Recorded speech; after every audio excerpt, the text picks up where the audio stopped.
నమస్తే అండి, welcome to our channel. మనతో ఈరోజు తెలంగాణ టీడీపీ స్పోక్స్ పర్సన్ సూర్యదేవలత గారు ఉన్నారు. మేడం నమస్తే. నమస్తే మేడం, తెలంగాణలో చూసుకుంటే రీసెంట్ టైమ్స్ లో ఫుడ్ సేఫ్టీ అనేది దారుణంగా పడిపోయింది. పెద్ద పెద్ద రెస్టారెంట్లలో కూడా ఎన్నో బయటపడ్డాయి. రీసెంట్ గా మెహఫిల్ కూడా చూసుకున్నాము. లాస్ట్ మంత్ 2 months బ్యాక్ అనుకుంటా పెద్ద ఇష్యూ అయింది. ఎందుకంటే అవి చాలా బ్రాంచెస్ ఉన్నాయి. ఇప్పుడు మళ్ళీ బాచ్పల్లిలో కూడా గరో హౌస్ అనే ఒక స్వీట్ షాప్ ని దాని లైసెన్స్ ని కూడా క్యాన్సిల్ చేసేసారు. ఒక 15 టన్నుల వరకు కూడా అందులో వేస్టేజ్ ఉంది. 30 లక్షల విలువైన ఫుడ్ అది. సో అంటే నాకు అర్థం కావట్లేదు మేడం, ఇప్పుడు వాళ్ళు వచ్చి తనిఖీలు చేస్తున్నారు ఓకే, బట్ ఆన్ స్టార్టింగ్ లోనే ఎందుకని పట్టుకోవట్లేదు అంటారు? ఇప్పుడు వాళ్ళు అంత కెమికల్స్ కలుపుతున్నారు, అంత ఫుడ్ కలర్స్ ఉంటున్నాయి, ఇవన్నీ అనుకున్నప్పుడు స్టార్టింగ్ లోనే ఎందుకని ఉండట్లేదు? ఒకవేళ స్టార్టింగ్ లో బాగానే ఉన్నా సరే ఆన్ గోయింగ్ వెళ్ళే కొలిది వీళ్ళు ఇంత నెగ్లిజెన్సీ చేస్తున్నారంటారా? అంటే ప్రజల ఆరోగ్యం అనేది వీళ్ళకి అవసరం లేదా, లేకపోతే ప్రభుత్వమే ఇంత నిర్లక్ష్యంగా వ్యవహరిస్తుందా?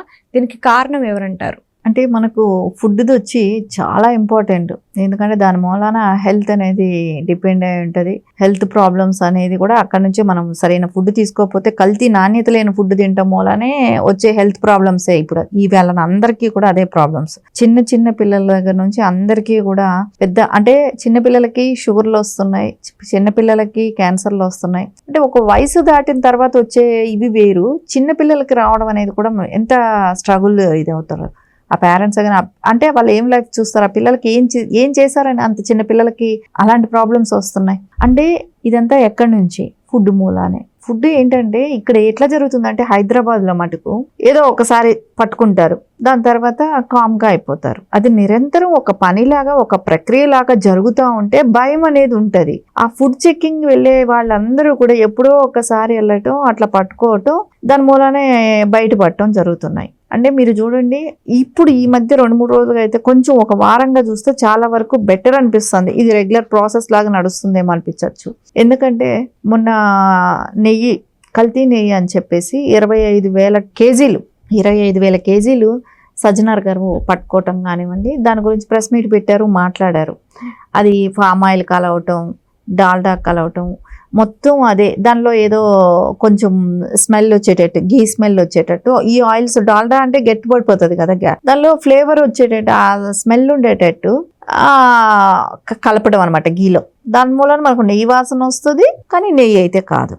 అట్లాంటివన్నీ చేయటం కానివ్వండి. పెరుగు కల్తీ, అది పట్టుకున్నారు. 150 కేజీలు పెరుగు ఏదో పట్టుకున్నారంట. ఇంక ఇట్లా ప్రతిదీ కూడా పట్టుకుంటున్నారు, కానీ మళ్ళీ జరుగుతూనే ఉన్నాయి. ఇంకా మనం తినే ఫుడ్లో కారం కాడ నుంచి ఉప్పు కారాలు, అంటే పసుపు దగ్గర నుంచి అన్నీ కూడా కల్తీయే. ధనియాల పొడి అంటే కానివ్వండి, జీరా పౌడర్ కానివ్వండి, అన్నిట్లో కూడా కల్తీలే కలుస్తున్నాయి. ఇంకా ఆఖరికి వెజిటేబుల్స్ కావచ్చు, అన్నిటి రకాలుగా మనం చూస్తుంటే వెజిటేబుల్స్ కల్తీ. అంటే ఇంకెలాగంటే ఎండిపోయిన ఆకుకూరలను కూడా ఏదో కెమికల్స్ వాటర్ చల్లుతున్నారు, అది కూడా ఫ్రెష్గా కనపడుతుంది ఆ స్థాయిలో. ఇంకా డ్రైనేజ్ సిస్టమ్ పక్కన పెట్టుకొని కడిగేసి కూడా తెచ్చి మనం చాలాసార్లు యూట్యూబ్లో చూసి కూడా ఉన్నాము. ఇంకా తప్పని పరిస్థితుల్లో కొనుక్కొని తింటున్నారేమో, తినాల్సి వస్తుంది, ఇంకంతే ఆ స్థాయిలో ఉంటున్నాయి. ఇంత ఫుడ్ మనం నిజంగా ఈ ఫుడ్ తినే దీనిలో మూలానే మనకి ఇన్ని రోగాలు వస్తున్నాయి. ఫుడ్ మూలానే రోగాలు వస్తున్నాయి. మేడం, రీసెంట్ గా చూసుకుంటే క్వాలిటీ వాల్స్ ఐస్ క్రీమ్ అనేది చాలా ఫేమస్. అది అసలు అది ఎంత అంటే హాల్ మార్క్ అన్నట్టుగా క్వాలిటీ వాల్స్ ఉంటాయి. బట్ వాళ్ళు రీసెంట్ గా ఒక నివేదిక విడుదల చేశారు. మేము ఇప్పటి వరకు మిల్క్ అనేది వాడలేదు, ఇప్పటి నుంచి మిల్క్ వాడతాము అని చెప్పి. యాక్చువల్గా అది చెప్పేదాకా కూడా జనాలు ఎవరికి తెలీదు. ఐస్ క్రీమ్ అంటే మిల్క్ ఉంటుంది అనే బేసిక్ సెన్స్ ఉంటుంది. బట్ వాళ్ళు వాడేది vegetable oil, palm oil, mixed oils కలిపి మాత్రమే మేము వాడుతున్నాము. ఇందులో పాలు కానీ ఫుడ్ తినే వాటివి ఏమి ఉండవని చెప్పేసి వాళ్ళే క్లారిటీ ఇచ్చారు. అంటే ఇప్పటిదాకా ఈ సేఫ్టీ అధికారులు ఏం చేస్తున్నారు మేడం? అసలు మీరు ఇది ఎందుకు చాలా పేరు మోసిన రెస్టారెంట్స్ కూడా అది పట్టుకుంటున్నారు. కుళ్ళిపోయిన మాంసం అంటున్నారు, మటన్ అంటున్నారు, పట్టుకుంటున్నారు. మళ్ళా ఆటోమేటిక్గా అన్ని బ్రాంచ్ల్లోనూ మళ్ళీ ఓపెన్ చేస్తున్నారు. అన్ని బ్రాంచ్ల్లో కూడా చెక్ చేయాలిగా. మనం చూసాం చాలా ప్రముఖమైన రెస్టారెంట్స్ అన్నీ కూడా అదే. ఇప్పుడు ఐస్ క్రీమ్లో నువ్వు చెప్తే జనరల్గా అయితే పాలు లేనిదే, బేసిక్ పాలే, దానిలో పాలు లేనిదే ఐస్ క్రీమ్ కాదు. అట్లాంటిది కూడా ఆయిల్స్ వేసి ఏ ఆయిల్ కలుపుతున్నారో, ఏ కొవ్వు, ఇప్పుడు అంటారు కదా ఫ్యాట్లో నుంచి తీసిన ఆయిల్సా, ఏం ఆయిల్ కలిపి అది చేస్తున్నారు. బయట ఐస్ క్రీమ్ తినాలంటే కూడా భయపడే రోజులు వచ్చాయి. పిల్లలకి ఎక్కువ భాగం ఇచ్చేది ఐస్ క్రీమ్, పిల్లలు ఎక్కువ ఇష్టపడి తినేది ice cream. So ice cream లో కూడా కల్తీ అంటే అదే ప్రజలు ప్రశ్నించారు వాళ్ళని, మీరు ఇప్పటిదాకా చెప్పలేదు ఇప్పుడు ఎందుకు చెప్తున్నారు అంటే, అంటే మానవత్వం మాలో చిగురించింది, మా నైతిక విలువలకి అగెనిస్ట్ వెళ్ళకూడదని చెప్పి ఇక నుంచి పాలు వాడదాం అనుకుంటున్నాం అని చెప్పి సింపుల్ గా చెప్పారు మేడం వాళ్ళు. అంటే మనం తినే ఐస్ క్రీమ్ మీద కూడా నమ్మకం పెట్టుకోలేక మనం ఇంకా కొనుక్కొని తినటం కన్నా ఇంట్లో చేసుకొని తినటం బెటర్, అది కూడా చేసుకొని తినాల్సిన పరిస్థితులు వస్తున్నాయి.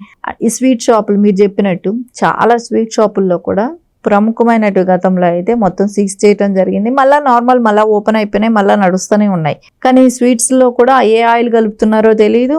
అంటే మనకేమంటే పెద్ద షాపుల్లో తీసుకుంటే ఆ బ్రాండెడ్ మంచి ఆయిల్స్ వాడతారు, మళ్ళీ తిప్పి రీయూజ్ చేయరేమో, ఆయిల్స్ వాడతారేమో అనేది ఒక నమ్మకంతో వెళ్తాం.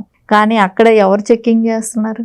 అంటే మనం ఒకటి నా బిలీవ్, అంటే వీళ్ళు ఇంత కాస్ట్ పెట్టుకున్నారు కదా, ఇంత రేటులో ఉంది కాబట్టి కాస్ట్లీగా ఉంది కదా, వాళ్ళు రీసైకిల్ చేయకుండా ఆయిల్ అయితే మంచి ఆయిల్స్ వాడతారు.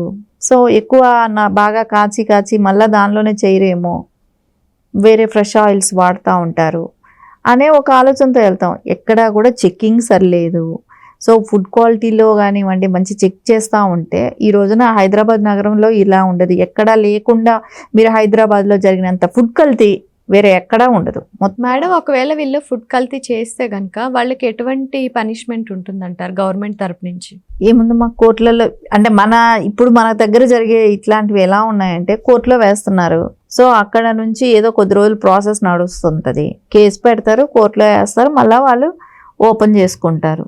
సో అది నడిచేది ఎప్పుడు, అయ్యేది ఎప్పుడు, ఏముంది ఆ పేరు తీసేసి ఇంకో పేరుతో వెళ్తారు. బట్ ఒక స్ట్రిక్ట్ రూల్, వన్స్ ఒకసారి లైసెన్స్ క్యాన్సిల్ అయిందంటే ఇంక ఇవ్వము అని ఉంటే మేబీ భయపడతారు కదా, వెంటనే జైలు శిక్ష ఉండాలి. మీరేముంది ఇప్పుడు ఒక ఇంట్లో ఒకరి మీద ఉందనుకుందాం, ఆ వ్యక్తి మీద తీసేస్తారు, ఆ ఇంట్లో ఇంకొకళ్ళు ఉంటారు, వాళ్ళ పిల్లలో వాళ్ళ మిసెస్, ఇలాంటి మిసెస్ మీద ఉంటే హస్బెండ్, ఎవరో ఒకళ్ళు ఉంటారు, మళ్ళా అదే ఇంట్లో వాళ్ళు మళ్ళీ పెడతారు. సో పేరు మారుతుందేమో, సో ఓనర్షిప్ మారుతుందేమో. దీనికి సొల్యూషన్ ఏం లేదు, ఫైన్ అనేది చాలా గట్టిగా ఉండాలి, వెంటనే ఫైన్ ఉండాలి. సో అది ఏంటంటే సీజ్ చేసిన తర్వాత ఆ కుటుంబ సభ్యులకి కూడా ఆ పర్మిషన్ రాదు అనేది ఒకటి కానీ భయం పెడితేనండి ఖచ్చితంగా మార్పు అనేది ఆటోమేటిక్గా వస్తుంది. ఫైన్ కూడా భారీ మొత్తంలో ఉందనుకోండి ఫైన్, అప్పుడు ఖచ్చితంగా వాళ్ళు ఫైన్ కూడా కడతారు, జైలు శిక్ష వెంటనే ఉంటుంది అని అనాలి. ఫుడ్ కాబట్టి దాన్ని ఇంకా వేరే విధంగా ఆలోచించకుండా వెంటనే జైలు శిక్ష అని అన్నారు అనుకోండి, అప్పుడు ఖచ్చితంగా ఉంటుంది కదా. సో ఇప్పుడు మంచి ఆదాయం వచ్చే బిజినెస్ ఏది? ఫుడ్ బిజినెస్సే. సో ఇంత ఆదాయం వచ్చినప్పుడు మంచి ఫుడ్ పెట్టచ్చు కదా. సో అట్లా రకంగా ఇక్కడ ఆలోచించట్లా. సో అందుకే ఇప్పుడు మీరు చూస్తే ఇళ్ళలో చేసి ఆన్లైన్లో పెట్టి అమ్మే వాళ్ళ మీద ఎక్కువ డిపెండ్ అయ్యి వెళ్తుంది ఈవేళ బిజినెస్ కూడా. ఎందుకంటే వాళ్ళు ఇంట్లో వండుకున్నట్టు వండుతారు కదా అనే దానికి. కొంతమంది హౌస్ వైఫ్లు అలాంటి బిజినెస్ చేస్తున్నారు కదా. సో అది ఏమవుతుంది, వాళ్ళు ఇంట్లో వండుకునే వాళ్ళు ఏం తింటారో అలాంటి ఆయిల్సే వాడతారు, అలాంటి ఫుడ్డే వాడతారు కాబట్టి దాని మీద కొంచెం ట్రస్ట్ పెరిగింది జనాల్లో. హోటల్స్ కన్నా కూడా అది బెటర్ అనేది. ఈవేళ రేపు అందరూ ఉద్యోగాలు చేసి దాని మూలాన హస్బెండ్ అండ్ వైఫ్ ఇద్దరు ఉద్యోగాలు చేయబట్టి ఎక్కువ భాగం బయట ఫుడ్ మీద ఆధారపడుతున్నారు, అది వాళ్ళ బిజినెస్ పరంగా యూజ్ చేసుకుంటున్నారు. సో ఈ కల్తీ రకం ఎక్కువ అయిపోయింది. ఇది వరకు రోజుల్లో అమ్మలు అమ్మమ్మలు ఇంట్లో ఉండేవాళ్ళు, నాయనమ్మలు వీళ్ళు చేసేవాళ్ళు, ఇంట్లో వంట చేసేవాళ్ళు, ఈవెన్ ఏది కావాలన్నా స్నాక్స్ కూడా ఇంట్లో చేసుకునేవాళ్ళు. ఇవాళ రేపు అది లేదు కదా. సో అన్నీ డిపెండ్ అవుతున్నారు బయట కొనుక్కోవటానికి. సరే సంపాదిస్తున్నాం కదా అని డబ్బులు బయట పెట్టి కొంటున్నారు. సో దాంతో ఏమవుతుంది, అనారోగ్యం కూడా మనకు అట్లాగే వస్తుంది. ఓకే, అయితే ఫైనల్గా ఈ ఫుడ్ సేఫ్టీ అధికారులు అనేది కంటిన్యూస్గా తనిఖీలు చేస్తూ ఉంటే మేబీ బెటర్ అవుతుంది అంటారు? ఖచ్చితంగా కంటిన్యూగా తనిఖీలు జరుగుతూ ఉండాలి. సో రోజు ప్రాసెస్ లాగానే ఉండాలి. సో కొద్ది రోజులు చేసామా ఆపేసామా అన్నట్టుంటే ఖచ్చితంగా ఇవి రిపీట్ అవుతూనే ఉంటాయి. ఇప్పుడు నాన్ వెజ్లో మరీ ఎక్కువ కుళ్ళిన మాంసాలు పెట్టడం హోటల్స్లో. సో ఏ జంతువులు కోసి పెడుతున్నారు, కుక్కల్ని కూడా పెట్టారనేది చాలాసార్లు మనం విన్నాం, కాకులతో కూడా చేశారనేది కూడా విన్నాం. అంటే ఆ రకంగా తయారైపోయింది. నాన్ వెజ్లో కూడా ఎక్కువ భాగం కల్తీలు ఉంటున్నాయి. సో ఇవన్నీ ఎక్కువ వాళ్ళే చర్య తీసుకోవాలి, గవర్నమెంట్ చర్య తీసుకుంటేనే ఇవి కంట్రోల్ అవుతాయి. నార్మల్ వాళ్ళు ఎవరు ఏం చేయలేరు కదా. సో వాళ్ళు వెళ్ళి ఆపితే ఆగేటివి కూడా కాదు, ఎవరు పబ్లిక్ చేసే పని కాదు ఇది. సో పబ్లిక్ని సేవ్ చేయాల్సిందే గవర్నమెంట్ దీని మీద ఎక్కువ ఎప్పుడు చెక్కింగ్ ఉండాలి, కంటిన్యూ ప్రాసెస్ ఉండాలి. ఆపి చేస్తే ఇట్లాగే ఉంటాయి. Okay, thank you madam. నమస్తే.